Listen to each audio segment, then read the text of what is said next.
ada siapa-siapa.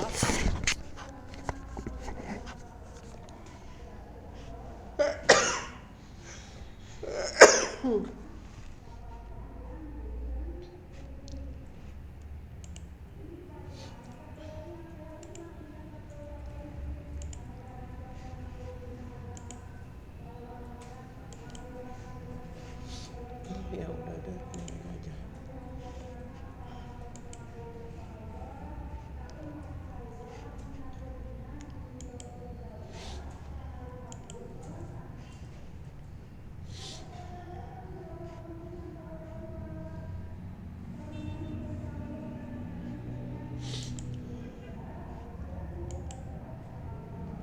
Ya udah, walaupun nggak ada orang ya, kita mulai aja. Nanti ibu share videonya ya. Jadi di sini kita akan belajar membuat pendahuluan ya. Pendahuluan jadi untuk tulisan kita ya. Pendahuluan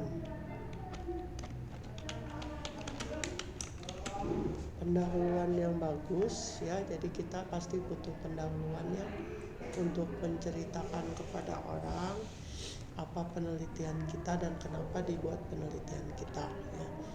Di sini memerlukan keseimbangan antara menarik perhatian, memberikan konteks, dan mengarahkan pembaca ke inti tulisan. Berikut panduan praktis yang bisa diterapkan untuk esai, makalah, skripsi, artikel, atau pidato. Ya. Di sini 5 langkah utama membuat pendahuluan. Di sini gunakan hook atau pembuka yang menarik. Mulai dengan fakta yang mengejutkan. Ya, data terbaru ya kita bisa cari di Google atau di buku atau di mana ya, atau misalnya mulai pakai AI dulu, nanti dia pasti mengarahkan kita ke link tertentu, kutipan relevan, pertanyaan provokatif, atau ilustrasi singkat. Hindari klise di era globalisasi yang semakin pesat ya, jangan ya. Nah, di sini contohnya lebih dari 60% remaja Indonesia menghabiskan lebih waktu dari 4 jam sehari di media sosial ya. Namun hanya 18% menyadari dampaknya terhadap kesehatan mental. Nah, ini harus kita cari ininya, referensinya ya. Jadi harus dari referensi terkait, jangan kata-kata kita sendiri. Nah, terus berikan latar belakang dan persempit fokus ya. Jelaskan konteks umum topik, lalu secara bertahap arahkan ke aspek spesifik yang dibahas ya. Jadi kemudian kita berikan ya secara bertahap ke pembahasan yang mau kita bahas yang disambungkan dengan latar belakang yang tadi. Terus sertakan juga referensi, tren, atau perkembangan terkini yang menunjukkan mengapa topik ini layak dibahas ya. Kita cari data-data misalnya tabel, grafik, atau gambar atau apa ya dari Google gitu ya. Kita cari yang menunjukkan kenapa topik ini layak dibahas ya. Terus identifikasi masalah atau kesenjangan, research gap ya. Tunjukkan apa yang belum terjawab ya, kontradiksi dalam literatur atau urgensi praktis ya. Jadi bahwa kita mau bikin penelitian ini karena apa yang belum terjawab gitu ya. Nah, jadi berdasarkan dari literatur atau urgensi praktis. Pertanyaan kuncinya yaitu mengapa ini penting, mengapa harus dibahas sekarang ya. Jadi harus nyambung dengan yang tadi ya. Terus tentuan tujuan dan pernyataan tesis atau argumen utama. Tujuan, jelaskan secara eksplisit apa yang ingin dicapai ya. Misalnya menganalisis, menguji, membandingkan, mengusulkan ya. Jadi kita kasih ya itunya. Tujuannya mendapatkan apa? Tentunya nyambung dengan yang tadi ya. Tesis, 1 atau 2 kalimat yang merangkum posisi argumen atau jawaban sementara yang akan dikembangkan di tubuh tulisan ya. Nah, tentunya rumusan masalahnya juga harus kita berikan ya, yang sesuai dengan tujuan. Kemudian gambarkan struktur opsional tapi sangat disarankan ya. Jadi bab 1 sampai bab 5 kita jelaskan kita membahas apa ya. Jadi supaya enggak melenceng kita nulisnya gitu ya. Bab 1 pendahuluan, isinya apa-apa. Bab 2 literatur review, terus apa-apa. Bab 3 metode membahas apa. Bab 4 hasil pembahasan apa. Bab 5 kesimpulan apa ya. Khusus karya akademis ya, hindari pengulangan yang berlebihan, cukup sebutkan alur logis ya. Terus tips praktis, tulis pendahuluan terakhir setelah menyelesaikan isi dan kesimpulan. Anda akan lebih mudah merangkum setelah tahu arah sebenarnya ya. Jadi di sini emang kalau pendahuluan yang dari skripsi itu ya, kalau yang proposal kan mungkin kita harus tahu dulu ya. Tapi lebih bagus lagi kalau dari hasil skripsi pendahuluannya itu setelah beres semua ya. Tapi ya ini sih gimana baiknya ya. Proporsi ideal 10-15% dari panjang total tulisan.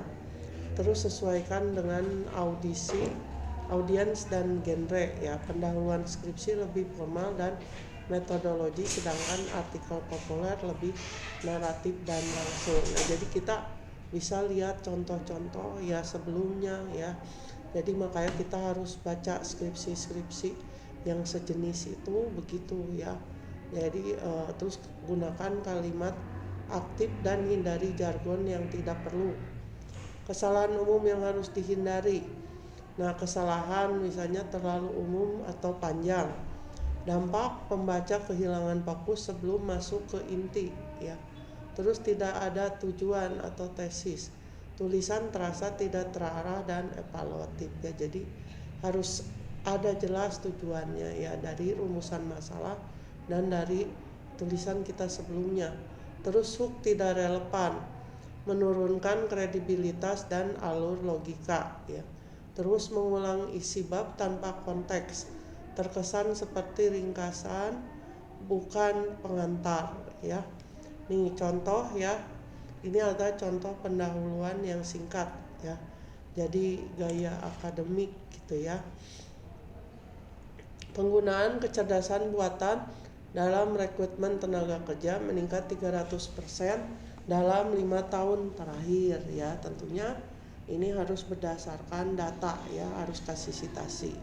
Meskipun menawarkan efisiensi, berbagai studi menunjukkan bias algoritmik yang secara tidak proporsional menyaring kandidat perempuan dan kelompok minoritas. Nah, ini juga harus ada citasinya ya, sumbernya. Terus penelitian terdahulu lebih banyak berfokus pada validitas teknis, namun minim membahas kerangka etika implementasi di konteks negara berkembang ya. Citasi lagi ya, citasi itu bisa dari 1 atau 2 ya. Tulisan ini bertujuan menganalisis kesenjangan regulasi AI dalam rekrutmen Indonesia dengan pendekatan studi kasus 3 perusahaan teknologi ya. Jadi ini berdasarkan dari yang tadi ya. Argumen utama yang diajukan adalah bahwa tanpa standar audit algoritmik yang transparan dan terikat hukum, otomatisasi rekrutmen berisiko memperkuat ketimpangan struktural. Pembahasan akan diawali dengan tinjauan literatur, dilanjutkan analisis regulasi, dan diakhiri dengan rekomendasi kebijakan ya. Tapi ini secara singkat ya, jadi kalau kenyataannya tentu harus lebih ini ya. Jadi ini cuma bayangan aja. Jadi di sini ada 6 ya. Ada hook ya. Hook ini ya, yang menarik gitu ya, apa yang harus kita bikin jeger gitu ya. Apa gitu ya. Terus latar ya. Terus gap ya, gap itu yang membedakan kita dari tulisan-tulisan sebelumnya ya. Nanti kalau dalam kenyataannya harus kita sebutkan penelitian-penelitian terdahulu ya. Terus tujuan ya, sebelumnya rumusan masalah ya kita sebutkan. Terus tesis ya, terus struktur ya. Kalian bisa contoh-contoh di pendahuluan. Jika Anda memberitahu jenis tulisan, jadi pendahuluan ini kan bukan cuma buat skripsi aja, esai, artikel jurnal, proposal, pidato dan lain-lain, dan topik spesifik ya. Jadi misalnya bisa dibantu bagaimana membuat kerangka ya. Nah di sini untuk pendahuluan ya biasanya bab 1 yang memiliki struktur baku di hampir seluruh perguruan tinggi di Indonesia, fungsinya bukan sekedar pengantar, melainkan peta logis penelitian yang harus menunjukkan urgensi, fokus, dan kesiapan akademik Anda ya. Jadi harus lengkap ya. Di sini struktur standar ya, panduan penulisan tiap bagian dan tips spesifik agar bab 1 skripsi Anda kuat dan lolos review dosen ya. Nah di sini strukturnya ya. Subbab latar belakang masalah, fungsi utamanya menunjukkan konteks, kesenjangan atau gap, dan urgensi penelitian. Jadi kenapa harus dibikin, terus itunya konteksnya, kesenjangan, gap ya. Panjang ideal 3-5 halaman. Jadi kadang-kadang ada yang 1 halaman aja, nah harusnya lebih panjang gitu ya. Terus sebab subbab ya, rumusan masalah, fungsi utama, pertanyaan penelitian yang spesifik dan terukur ya. Jadi yang berhubungan dengan tadi, jadi melihat latar belakang, terus gap ya, kesenjangan, urgensi penelitian. Kita bikin rumusan masalah, panjang ideal 0,5-1 halaman. Terus tujuan penelitian ya, jawaban operasional dari rumusan masalah ya. Jadi harus nyambung ya, ini kalimat pertanyaan, ini jawaban. Nah 0,5 halaman lagi. Manfaat, dampak teoritis dan praktis. Jadi apa manfaat dari penelitian ini, 0,5-1 halaman. Terus opsional 1.5 batasan masalah dan sistematika penulisan, membatasi ruang lingkup dan membeli peta bacaan ya. Jadi kalau misalnya nggak dikasih batasan masalah nanti kemana-mana ya. Jadi kita kasih batasan masalahnya. Terus sistematika itu bab 1 sampai bab 5 apa gitu ya, isinya gitu ya, kita jelaskan sesuai yang kita bahas. Nah tentunya ini sesuai pedoman kampus ya. Nah ini panduan menulis tiap bagian ya. Tadi kan kita secara itu ya, panduan menulis tiap bagian. Latar belakang masalah paling kritis ya, gunakan alur piramida terbalik ya. Fenomena umum atau data aktual, kesenjangan yaitu harapan versus kenyataan, teori versus praktek, gap literatur, dampak jika tidak diteliti ya. Terus fokus penelitian Anda yang harus ada ya.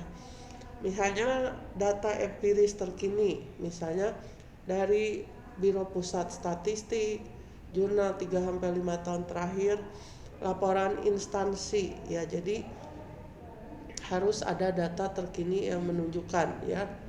Jadi jurnal 3-5 tahun terakhir ya.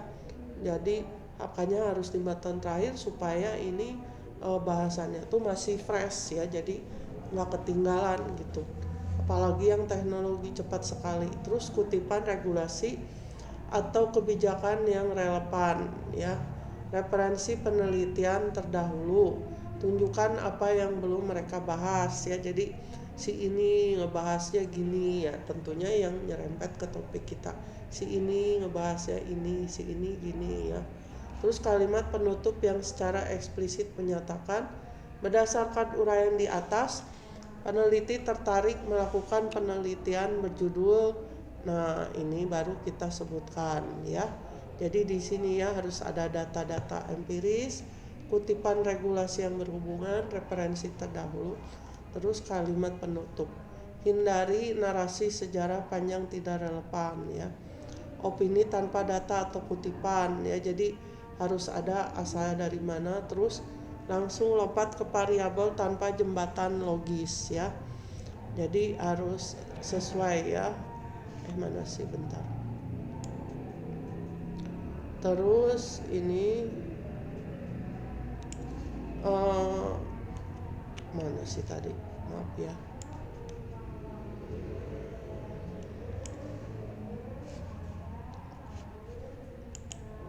Mana ya, dari tadi belum di ini ya, Gusti ini ya maaf baru share sekarang ya.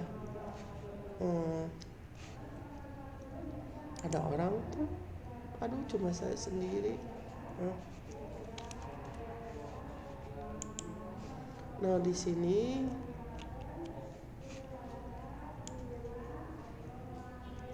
nanti kalian bisa lihat ya di lecture note ya, ada filenya tadi nggak kebaca ya.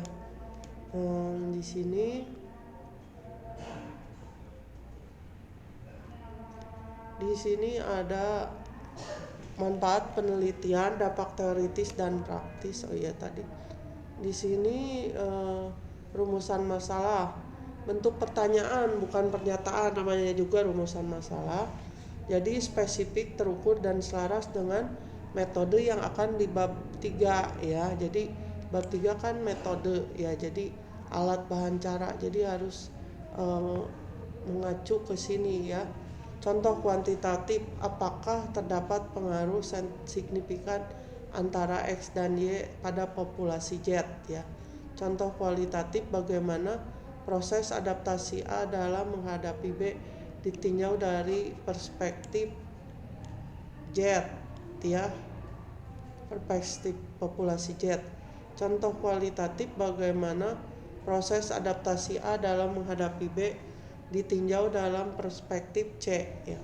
Nah ini terus tujuan penelitian, jadi harus paralel dengan rumusan masalah, hanya diubah kalimat pernyataan ditambah kata kerja operasional. Contoh, bertujuan untuk menganalisis pengaruh, untuk memetakan strategi, untuk menguji efektivitas ya.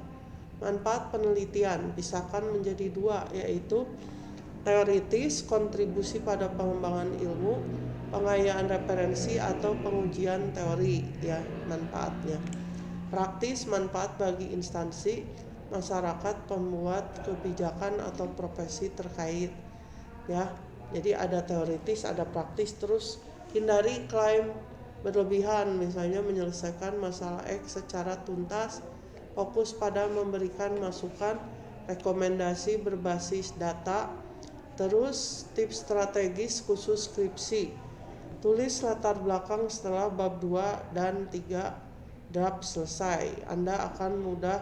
Nah ini kalian bisa terapkan kalau skripsi udah selesai, tapi kalau proposal susah ya. Nah di sini jadi karena cek konsistensi, jadi harus nyambung semua, makanya ini dari bab 1 sampai bab 3 sampai bab 3 tuh harus ini ya, harus nyambung. Cek konsistensi, benang emas, latar belakang, gap, rumusan masalah, tujuan, variabel fokus, bab 3 metode harus lurus tanpa penyimpangan. Ikuti pedoman kampus ya, kalian cari ya dari skripsi itu harus batasnya gimana, penomoran, gaya selingkung, jumlah halaman, urutan subbab bisa berbeda antar universitas. Selalu prioritaskan buku pedoman skripsi di fakultas Anda ya. Gunakan referensi primer, utamakan jurnal terindeks yang misalnya Sinta, atau lebih bagus lagi Scopus, laporan resmi atau data primer. Hindari blog, wiki atau sumber yang tidak terverifikasi. Hindari copy paste mental.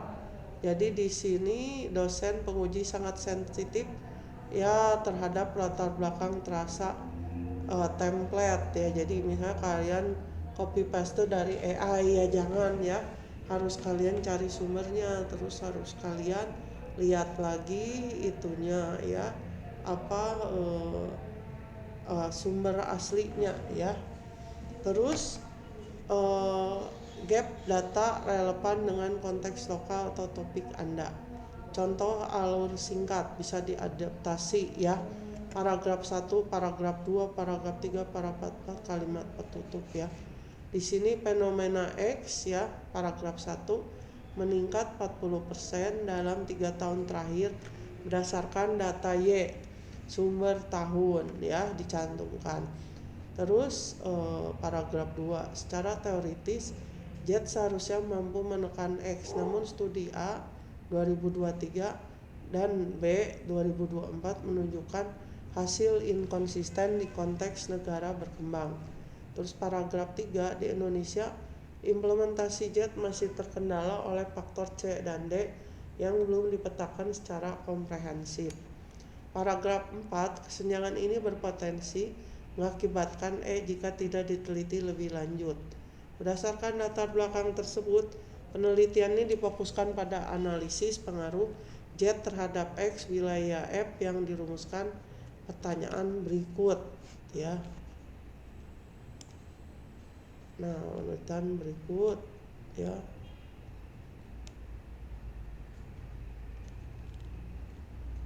Nah, dan seterusnya ya. Kita bisa lihat ya, misalnya contohnya pendahuluan. Kita bisa lihat ya orang-orang bagaimana sih bikin pendahuluan ya.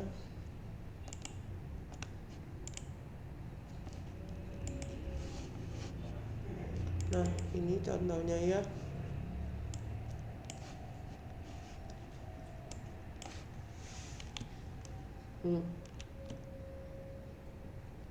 Ini pendahuluan ya. Rumusan pokok. Ini contohnya ya. Di sini satu paragraf ini, beras merupakan makanan pokok bagi sebagian besar masyarakat Indonesia. Konsumsi beras di Indonesia semakin meningkat seiring meningkatnya jumlah penduduk Indonesia. Ketergantungan masyarakat Indonesia sangat tinggi terhadap beras akan menjadi masalah jika ketersediaan beras sudah tidak dapat tercukupi. Hal inilah yang dapat mengganggu ketahanan pangan nasional. Nah, ini datanya Badan Pusat Statistik Nasional ya. Jadi ini bisa lebih dari satu citasinya.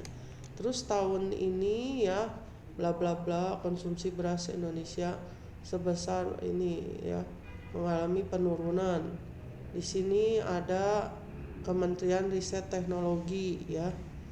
Nah, di sini ada tahun ya, harusnya 5 tahun terakhir. Terus ketergantungan penduduk ya. Nah, ini ya terus gitu menurut yang tadi gitu ya. Tuh. Nah, jadi dijelaskan langkah-langkahnya tuh ya, sampai ada penelitian terdahulunya ya. Terus beberapa gitu, kenapa gini, kenapa gitu, akhirnya di sini ya. Tuh, substitusi ya, penggantian ini, jadi bikin ini ya. Terus berdasarkan latar belakang tersebut, maka dilakukan penelitian pengaruh substitusi tepung kacang hijau terhadap warna dan daya terima beras analog dan tepung talas ya. Jadi ini nyambung ya semuanya ya, dijelaskan satu persatu ya. Tuh ya, apa ini talas, apa ini apa, mengandung apa ya. Terus udah itu rumusan masalah, bagaimana pengaruh substitusi tepung kacang.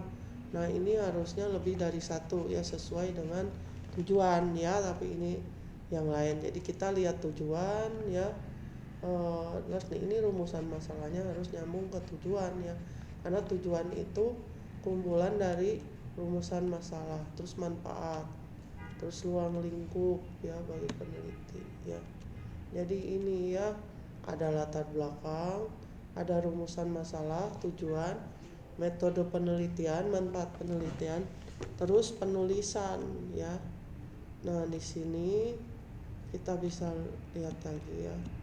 Kalau ini untuk PKL ya. Ya, jadi kalian harus kumpulkan dulu data-data yang nyambung dengan apa yang mau kalian teliti. Jadi jangan kalian nyantumkan apa pendapat kalian. Jadi harus ada dasarnya gitu ya. Ya baik, itu aja ya, karena nggak ada yang datang tapi ibu udah ini ya. Mungkin itu aja yang mau ibu sampaikan. Kalau ada yang mau ditanyakan silahkan ya.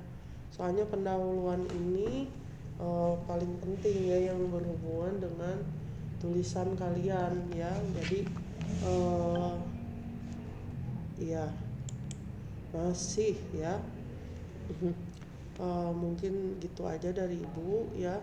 Terima kasih buat semuanya. Assalamualaikum warahmatullahi wabarakatuh.